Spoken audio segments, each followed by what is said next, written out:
ইরানকে বাগে আনতে ট্রাম্পের ভয়ঙ্কর পরিকল্পনা। যুক্তরাষ্ট্রের প্রেসিডেন্ট ডোনাল্ড ট্রাম্প গত বৃহস্পতিবার ইরানকে কঠোর হুঁশিয়ারি দিয়েছেন। তিনি বলেন, তেহরান শান্তিতে চুক্তিতে রাজি না হয় তবে সেখানে আগের চেয়ে অনেক বেশি মাত্রায় বোমা হামলা চালানো হবে। তবে একই সময়ে আন্তর্জাতিক সংবাদ মাধ্যমগুলো জানিয়েছে ওয়াশিংটন ও তেহরান একটি সম্ভাব্য সমঝোতার খুব কাছাকাছি পৌঁছে গেছে। নিজের সামাজিক যোগাযোগ মাধ্যম ট্রুথ সোশ্যালে ট্রাম্প বলেন, যুক্তরাষ্ট্রের সামরিক অভিযান অপারেশন এপিক ফিউরি শেষ হয়ে যেতে পারে যদি ইরান আগে আলোচিত শর্তগুলো মেনে নেয়। তার ভাষায়, যদি তারা সম্মত হয় তাহলে যুদ্ধ শেষ হবে।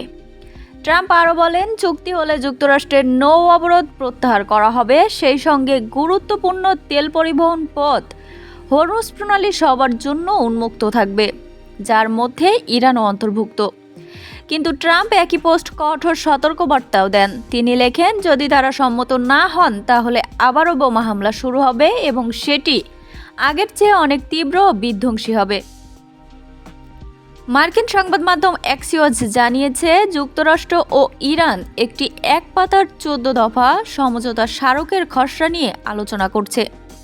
প্রস্তাবিত চুক্তির সম্ভাব্য বিষয়গুলো ছিল ইরানের পারমাণবিক সমৃদ্ধকরণ কার্যক্রমে স্থগিতাদেশ, ইরানের ওপর যুক্তরাষ্ট্রের কিছু নিষেধাজ্ঞা প্রত্যাহার, হরমুজ প্রণালী দিয়ে জাহাজ চলাচলে বাধা কমানো, সামরিক অভিযান ধীরে ধীরে বন্ধ করা, ভবিষ্যৎ কূটনৈতিক আলোচনায় কাঠামো তৈরি এবং প্রতিবেদন অনুযায়ী ওয়াশিংটন আগামী 48 ঘন্টার মধ্যে তেহরানের কাছ থেকে গুরুত্বপূর্ণ কয়েকটি বিষয়ে আনুষ্ঠানিক জবাবও আশা করেছে।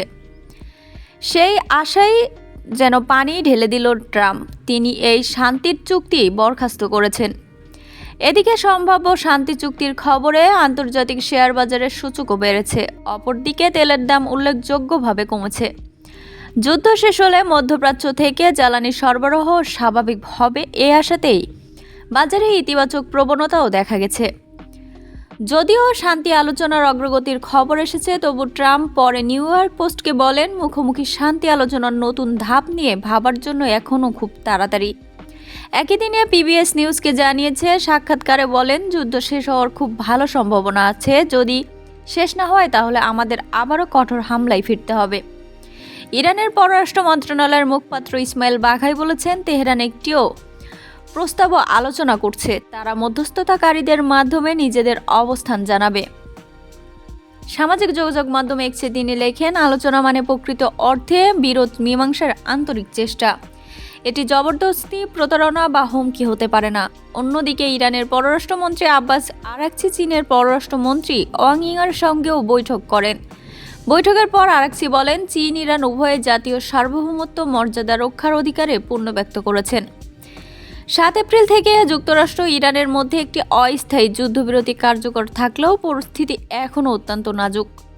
হোয়াইট হাউসের সাংবাদিকদের সঙ্গে কথা বলার সময় ট্রাম্প আরও জানান, এক্সন মোবিল এবং শেভরনের শীর্ষ কর্মকর্তারা সম্প্রতি তার সঙ্গে বৈঠক করেছেন। তিনি বলেন, আলোচনায় ভেনেজুয়েলা প্রসঙ্গ উঠে এসেছে। ট্রাম্পের দাবি, মার্কিন তেল কোম্পানিগুলো সেখানে নতুন করে কার্যক্রম চালাতে আগ্রহী। বর্তমান পরিস্থিতিতে একই সঙ্গে দুটি বিপরীত চিত্র দেখা যাচ্ছে। একদিকে যুদ্ধ শেষ করার জন্য কূটনৈতিক তৎপরতা, অন্যদিকে উভয় পক্ষই সামরিক চাপ ও হুমকি বজায় রেখেছে।